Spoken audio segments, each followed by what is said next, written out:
پہلے ایک دوسرے کو کے خلاف بھڑکاتے رہے، پھر انہوں نے حکومتوں کو بھی استعمال کیا، اور ابھی بھی چونکہ وقتی حالات کے تحت یہ اس معاملے میں تو خاموش ہو گئے ہیں، لیکن مر رہے ہیں وہ لوگ بےچارے جو اس میں استعمال ہو چکے. مجھے جی بہت شکریہ عمران صاحب، بہت اچھا تجزیہ پیش کیا آپ نے، بہت شکریہ آپ کا.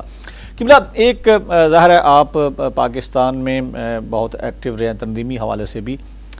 ایک سوال اٹھتا ہے کہ ہمارے بہت سارے مدارس جو تھے مختلف مکاتب فکر کے، ان کو بیرونی ممالک سے امداد ملتی تھی. کیا وہ امداد طالب علموں کو پڑھانے کے لیے تھی، ان کے جو روزمرہ کے اخراجات تھے ان کے لیے تھی؟ کیونکہ اس میں خصوصی طور پہ 2-3 ہمارے برادر ممالک ایسے ہیں جو خصوصی طور پہ وہ فنڈنگ کرتے تھے، اور بہت بڑی فنڈنگ ہوتی تھی، اور اس فنڈنگ کا کوئی آڈٹ نہیں ہوتا تھا، نہ گورنمنٹ کے پاس ہوتا تھا کہ یہ پیسے کہاں سے آئے ہیں، کیوں آئے ہیں، کیسے خرچ کیے جا رہے ہیں، کس کے اوپر خرچ کیے جا رہے ہیں، کیا بچوں کی تعلیم کے اوپر خرچ کیے جا رہے ہیں یا کسی اور ایکٹیویٹی کے اوپر خرچ کیے جا رہے ہیں. کیا ان ممالک کا آپ سمجھتے ہیں کہ ان کے نزدیک صرف یہی تھا کہ بچے جو ہیں غریب لوگوں کے یہ پڑھیں، چونکہ بہت سارے غریب لوگ جو تھے وہ مدرسوں میں اپنے بچوں کو پڑھاتے تھے کہ وہ اسکول کالجز کی تعلیم شاید افورڈ نہیں کر سکتے تھے، یا ان ممالک کے پیچھے کا جو اصل ایجنڈا تھا وہ اور تھا، وہ کوئی مخصوص نقطہ نظر کو مسلط کرنا چاہتے تھے پاکستان پہ؟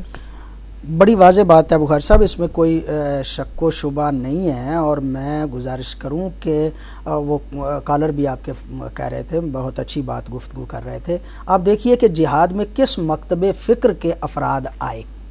اہل سنت کے مدارس، بڑے بڑے مدارس ہیں اہل سنت، لیکن اہل سنت کے مدارس میں جہاد کا یہ انداز کہیں اختیار نہیں کیا گیا. اور فرقہ واریت کا وہ جو عروج کا دور تھا، اس دور میں بھی شیعہ نقطہ نظر کے درسوں کے طالب علم کبھی اس کام میں جو ہے وہ شامل نہیں ہوئے، اور کبھی اور اگر دیکھا جائے تو یا سنت الجماعت کی کسی مسجد میں بم بلاسٹ ہوا ہے یا شیعہ کی امام بارگاہ میں بم بلاسٹ ہوا. اور میں عرض کروں کہ وہاں پہ مطلب ہمارے نقطہ نظر سے اہل سنت ہوں شیعہ ہوں، وہاں پہ دینی تعلیم دی جاتی تھی، اور واقعاً وہاں پہ مدارس میں لوگوں کو قرآن و حدیث جو ہے وہی پڑھایا جاتا تھا. یہ ایک مخصوص مکتب فکر تھا کہ جس کے طالب علم جو ہیں وہ جہاد میں بڑھ چڑھ کے حصہ لیتے تھے، اور علماء کرام جو ہیں وہ ان کو سپورٹ کرتے تھے. اب رہی آپ کی یہ اور اس جہاد کے نام پہ ہم اپنے اسلامی ممالک سے ایڈ بھی لیتے، چندہ بھی لیتے تھے، اور وہ ظاہر ہے کہ ان طالب علموں کے پاس اگر 25% تھا تو 75% ان کے اوپر ہوتا، ان کی جیبوں میں جاتا تھا جو متمم تھے ان مدرسوں کے. بخاری صاحب یہ چونکہ سوال بڑا اہم ہے، میں تھوڑی سی وضاحت اس کی ضرور کرنا چاہتا ہوں. ایک حالت سے میں بات کروں گی پہلے پھر آپ کی دفعہ. السلام علیکم. وعلیکم السلام ورحمۃ اللہ وبرکاتہ. بخاری صاحب کیسے ہیں؟ جی میں بالکل ٹھیک. جی فرمائیے.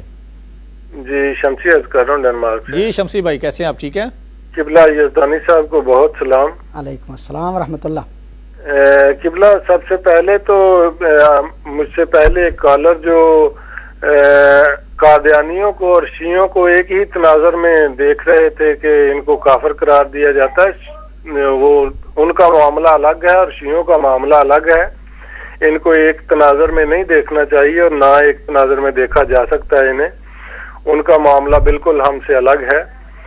اور قبلہ بات یہ ہے کہ جو ضیاء دور میں طالبان تیار کیے گئے وہ طالبان اب نہیں ہیں، وہ یا تو بوڑھے ہو چکے ہیں یا مر چکے ہیں.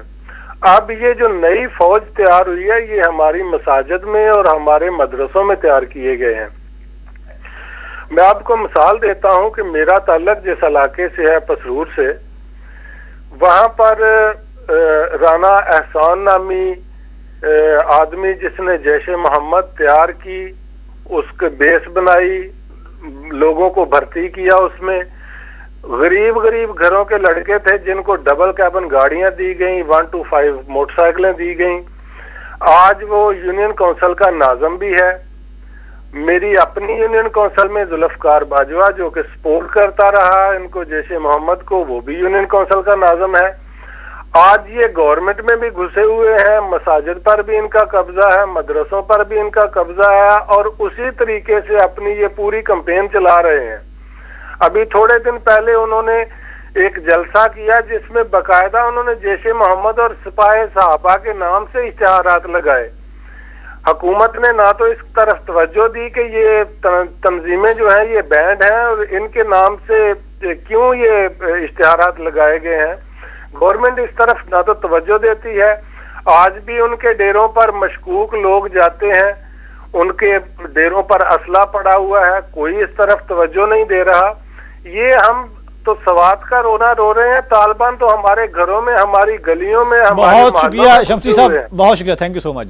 جی قبلہ، میں ایک سوال کا بخاری صاحب ضرور وضاحت کرنا چاہ رہا ہوں. یہ سسٹم جو پیسے فنڈنگ کا جو ہے وہ ہوتا ہے اور مدارس کے حوالے سے، یہ ایک بہت بڑا سوال ہے. جب بھی گورنمنٹ مدرسوں کے آرڈر کی بات کرتی ہے، ایک بھرپور قسم کا احتجاج ہوتا ہے گورنمنٹ کے سامنے ہوتا ہے. لیکن میں اصل میں یہاں پہ بخاری صاحب اپنے حوالے سے شیعہ نقطہ نظر جو ہے اس کو واضح کرنا چاہتا ہوں.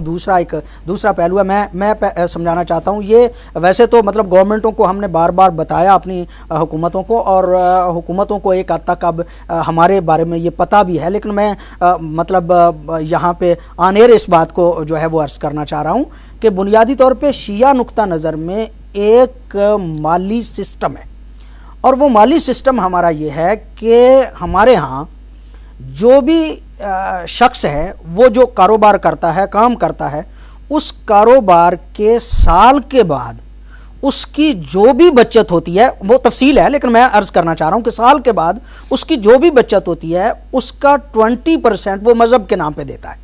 یہ ایک شیعہ نقطہ نظر ہے جسے ہم خمس کا نام دیتے ہیں، اور وہ خمس جو ہے ہر بندہ دیتا ہے. مثلا حتیٰ ہمارے ہاں یہ بھی ہے کہ اگر کسی کا ایک مٹھی آٹا بھی خمس کے طور پہ نکلتا ہے تو وہ اسے دینا چاہیے. یہ ہمارے ہاں اتنا مطلب ایک ہمارے مذہب کا ایسا حصہ ہے کہ جو اس چیز کا منکر ہو وہ مطلب شیعہ نہیں ہو سکتا. خمس مطلب اتنا ضروری ہے. وہ 20% جو ہمارا ہوتا ہے نا خمس، میرا، آپ کا، کسی دوسرے کا، جو بھی مطلب اس مکتب فکر سے تعلق رکھتا ہو، وہ اپنی سال کی بچت کا 20% بطور خمس دے گا. لیکن وہ خمس کو خود سے استعمال نہیں کر سکتا. اس میں یہ طریقہ ہے کہ اس کو ہم نے بھیجنا ہوتا ہے اپنے مجتہد کے پاس. وہ مجتہد ایران میں بیٹھا ہو تو ہم نے ایران میں بھیجنا ہے، وہ عراق میں بیٹھا ہو تو ہم نے عراق میں بھیجنا ہے، وہ ہندوستان میں بیٹھا ہو تو ہم نے ہندوستان میں بھیجنا ہے، وہ اگر پاکستان میں بیٹھا ہے تو وہ پاکستان میں بھیجنا ہے. یعنی جس مجتہد کی ہم تقلید کرتے ہیں وہ 20% ہر بندے نے اس مجتہد کے پاس بھیج دینا ہے. اتفاق ایسا ہے کہ ہمارے مجتہدین کی اکثریت جو ہے وہ ایران میں بیٹھی ہوئی ہے. ہمارے مجتہدین میں سے بعض بزرگان جو ہیں وہ بیٹھے ہوئے ہیں عراق میں. وہ خمس چلتا ہے پاکستان سے، وہ خمس چلتا ہے فرض کریں کہ یو کے سے، وہ خمس چلتا ہے امریکہ سے، اور وہ پہنچ جاتا ہے مجتہد کے پاس کے جو ایران سے بیٹھا ہوا ہے یا ایران میں بیٹھا ہوا ہے، یا وہی مجتہد کے جو عراق میں بیٹھا ہوا ہے. اس مجتہد کا نہ گورنمنٹ آف ایران سے کوئی تعلق ہے، نہ اس مجتہد کا اس گورنمنٹ آف عراق سے کوئی تعلق ہے. وہ علیحدہ سے ایک حیثیت ہے ہمارے مجتہد ہونے کے اعتبار سے، اور وہاں تک وہ پیسہ چلا جاتا ہے. اب چونکہ ان کے پاس خمس جو ہے وہ جمع ہے، ان کے پاس مال امام جو ہے وہ جمع ہے، اب ان کی ذمہ داری یہ بنتی ہے کہ وہ دین کی اشاعت کریں. ان کی ذمہ داری یہ بنتی ہے کہ وہ رفاع عامہ کے کام کریں. ان کی ذمہ داری یہ بنتی ہے کہ وہ کار خیر کریں. اب وہی خمس کہ جو ہمارا ان کے پاس پہنچ جاتا ہے، وہی پلٹ کے اس کا کچھ حصہ تھوڑا بہت جو ہے وہ پاکستان کے مدارس کو بھی دے دیتے ہیں، وہ ہندوستان کے مدارس کو بھی دے دیتے ہیں. وہ فرض کریں امریکہ میں اگر کوئی مدرسہ موجود ہے تو اس کو چلانا شروع کر دیتے ہیں. وہ جو ہے وہ اگر مدرسہ یہاں پہ موجود ہے تو یہاں پہ چلانا شروع کر دیتے ہیں. وہ پیسے ایران کے نہیں ہوتے، وہ پیسے مطلب جو ہے وہ عراق کے نہیں پیسے ہوتے، وہ ہمارا شیعہ کمیونٹی کے ہی پیسے ہمارا اپنا دیا ہوا خمس ہوتا ہے جو ہمارے مدارس کو ملتا ہے. وہ دین کی اشاعت کے لیے، مطلب عالم دین بننے کے لیے ان کی، اور وہ بھی مطلب کوئی اس قدر زیادہ نہیں ہوتا. مثلا پاکستان کے اعتبار سے اگر آپ دیکھیں کہ 100 روپیہ جو ہے وہ ایک طالب علم کو مل جاتا ہے، یا 200 روپیہ جو ہے وہ مل جاتا ہے ایک طالب علم کو مہینے کا، تو آپ تصور کریں کہ وہ کتنی بڑی اماؤنٹ ہے پاکستان کے ماحول کے. لیکن یہی اماؤنٹ اگر آپ اکٹھی کریں اور 100 طالب علم ہے اور اس کا ہر مہینے کا مطلب 100 بھی لگائیں تو 10,000 تو ہو گئے. 10,000 وہاں پہ پہنچیں گے. باہر والا دیکھنے والا سمجھے گا کہ یہاں پہ 10,000 ماہانہ آ رہے ہیں. ان کو یہ نہیں پتا کہ وہاں پہ جو ہمارے مجتہدین ہیں انہوں نے ایک سسٹم بنایا ہوا ہے کہ وہ 100 پاؤنڈ جس طالب علم ہم اپنے کو دیتے ہیں اسے دے کے اس کے بھی سائن کرواتے ہیں، اور وہ سائن جو ہیں وہ جاتے ہیں مجتہد کے پاس کہ اصلی مجتہد تک